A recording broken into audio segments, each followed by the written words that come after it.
میرے عزیز دوستوں اور بزرگوں، میں یہاں پر اپنی بات کو ختم کرنے سے پہلے ایک بات کا ذکر کرنا ضروری سمجھتا ہوں کہ احمد آباد میں جو مسلمان بچی کا دردناک دل سوز ویڈیو آیا ہے جس نے خودکشی کر لی، میں آپ تمام سے اپیل کر رہا ہوں، چاہے آپ کوئی بھی مذہب کے ہوں، یہ جہیز کی لعنت کو ختم کرو، جہیز کی لعنت کو ختم کرو۔ اگر تم مرد ہو نا تو بیوی پر ظلم کرنا مردانگی نہیں ہے،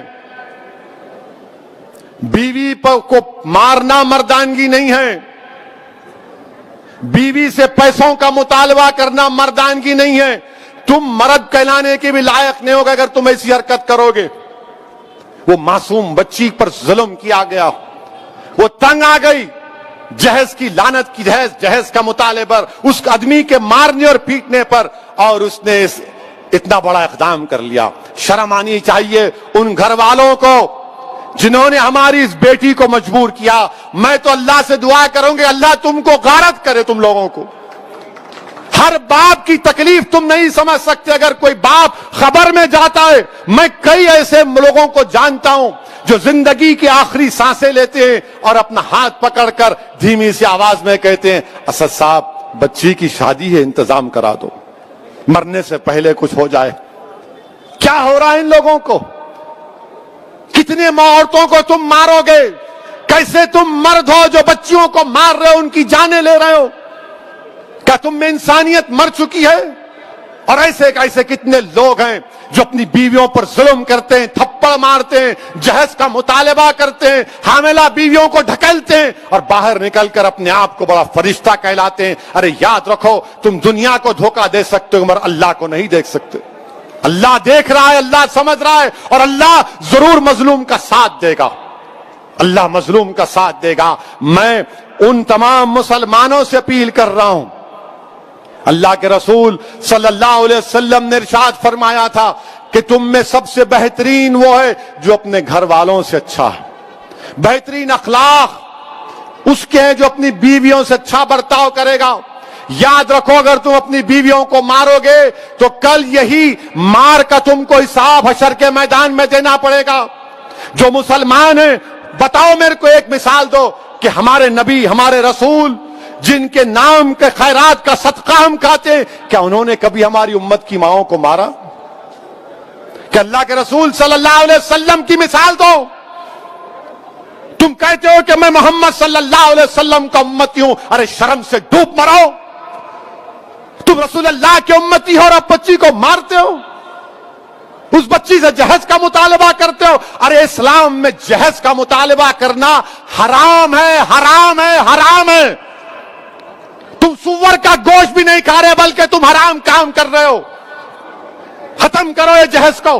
کیا لے کے جاؤ گے خبر میں؟ حیدرآباد کی دکن کی تاریخ بھری پڑی ہے، محلات ہیں بادشاہوں کے، ان کے مقبرے پر آج پھول ڈالنے والا کوئی نہیں ہے۔ کیا لے کے جاؤ گے تم کسی بچی پر ظلم کر کے؟ کتنی دولت تم کو چاہیے؟ ظلم کرے اس بچی پر، تکلیف ہوتی ہے، شرمندگی ہوتی ہے۔ سوچو اس بات کو، ختم کرو ان برائیوں کو اپنے معاشرے سے۔ بچیاں اللہ کے رسول صلی اللہ علیہ وسلم مسلمانوں کے لیے کہہ رہا ہوں بلکہ دنیا کو بتا رہا ہوں کہ ہمارے رسول صلی اللہ علیہ وسلم جب اپنے بیٹی سے ملنے جاتے، شہزادی جنت سے، یا وہ آتی، اللہ کے رسول صلی اللہ علیہ وسلم اپنی صاحبزادی کے لیے کھڑے ہو جاتے، بیٹی کے لیے کھڑے ہو جاتے تھے، حضرت فاطمہ کے لیے پیشانی پر بوسہ دیتے اپنی بیٹی کو۔ اور تم کیا کر رہے ہو؟ میرے عزیز دوستوں اور بزرگوں، یہ مجلس کے ذمہ داروں کا جلسہ ہے۔ ہماری بھی کوشش ہونی چاہیے کہ پہلے اگر ہمارے گھر میں ایسا ہو رہا ہے اس کا خاتمہ کرو، ہمارے محلے میں ہو رہا ہے سمجھاؤ ان لوگوں کو، اور میں ہماری بیٹیوں سے کہوں گا کہ ڈرنا نہیں، تم ہرگز اپنی جان نہیں لینا، تم کبھی اپنی جان نہیں لینا، کبھی نہیں لینا تم اپنی جان، تم زندہ رہو، ہم تمہارے ساتھ ہیں۔ تمہاری جان کی قیمت ہے میری بیٹیوں۔ اگر تمہارا باپ تکلیف میں تو ہم بھی تکلیف میں، مگر کبھی اپنی جان مت لو۔ چھوڑو، لات مارو اس گدھے کو، اس ظالم کو جو تم کو مارتا ہے, تم سے جہیز کا مطالبہ کرتا ہے. تمہاری زندگی بہت بڑی ہے, لات مارو اس کو, قانون کو استعمال کرو, مت گزارو ایسے ظالموں کے ساتھ زندگی. کیا فائدہ اس باپ پر, کیا بیت رہی ہوگی جو ویڈیو دیکھا ہوگا اپنی بچی کی موت کا, زندہ رہتے ہوئے مر گیا ہوگا اگر زندہ ہے تو. میرے عزیز دوستوں اور بزرگوں, اس برائی کا خاتمہ ہم کو کرنا ہے, عورتوں کا ساتھ دینا ہے. عورتوں کو حقیر مت سمجھو, عورتوں کا ساتھ دو, عورتوں کا ساتھ دو. ان کو ہم کو معاشرے میں آگے بڑھانا ہے. یقیناً جو حجاب پہنتے ہیں کوئی روکتا نہیں ہے, برقع حجاب ان کی ترقی کی نہیں روک سکتا. کل ناسک سے ایک بچی میرے کو فون کی اور بولی اسدالدین اویسی تمہارا بہت بڑا نام سنی, ذرا گرم لہجے میں بات کر رہی تھی. میں سمجھا کچھ ہے اب. میں اماں ریکارڈ تو نہیں کر رہے تو بولے نہیں بات کرنا ہے. میں بولو. بولے میرے کو حیدرآباد کے ایروناٹیکل یا اسکول ہے اس میں میرے کو پائلٹ کی ٹریننگ حاصل کرنا ہے. میں اس کے امتحانات پاس کر لی, میری فیس 20 لاکھ ہے, آپ کیا مدد کر سکتے؟ میں بولا اماں ریکارڈ تو نہیں کر رہے. بولے بار بار کیوں پوچھ رہے آپ؟ بولا نہیں پھر چلا دیتے. بولا انشاءاللہ تعالی میں معلوم کروں گا. بچی کیا بولی؟ میں مسلمان بچیوں کے لیے رول ماڈل بننا چاہتی ہوں. اویسی صاحب میں پائلٹ بننا چاہتی ہوں. اور بنے حیدرآباد میں. حیدرآباد سے بھی ہمارے ایک اردو اخبار کے سیاست کے ذمہ داروں نے ایک بچی کو ٹریننگ دلائی تھی, وہ پائلٹ بنی. بولی میرے کو پائلٹ بننا ہے اسدالدین اویسی صاحب, میں رول ماڈل بننا چاہ رہی ہوں. میں سلام کرتا ہوں ان بچوں کے اسپرٹ کو. اگر آپ کو اللہ نے بیٹی دی تو بیٹے سے زیادہ اس کو قابل بناؤ, بیٹے سے زیادہ اس کو علم دلاؤ. اور یاد رکھو میں بھی صاحب اولاد ہوں, مگر جتنی محبت میں اپنی بیٹیوں میں دیکھتا ہوں, اللہ کا بہت بڑا کرم ہے, اللہ کا بہت بڑا کرم ہے مجھ پر.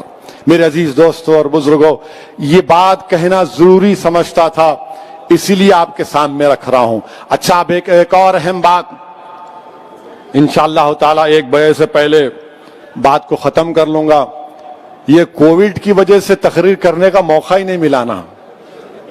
دارالسلام میں جلسہ نہیں ہوا, وہ رحمت العالمین کا جلسہ صلی اللہ علیہ وسلم کا اوپر ہوا. بہت سے ہمارے جلسے یہ بیماری کی وجہ سے, وائرس کی وجہ سے ذرا جلسے نہیں ہوئے. اپنے گھر میں نہیں ہوئے, دوسری جگہ سب ہو رہے تھے, تو ذرا اپنے گھر میں ہو رہا ہے, ذرا دل کی بڑاس نکال رہا ہوں. میرے کو بھی خوشی ہو رہی. I am very happy to see all of you. آپ پورے یہاں پر دیکھ کر دل باغ باغ ہو رہا ہے. اللہ بہتر جانتا ہے. اس لیے میرے بھائی کہ دارالسلام میں کیا ہے نہیں معلوم. جب مرحوم قائد سالار ملت کو پہلی مرتبہ 2002 میں ہارٹ اٹیک ہوا,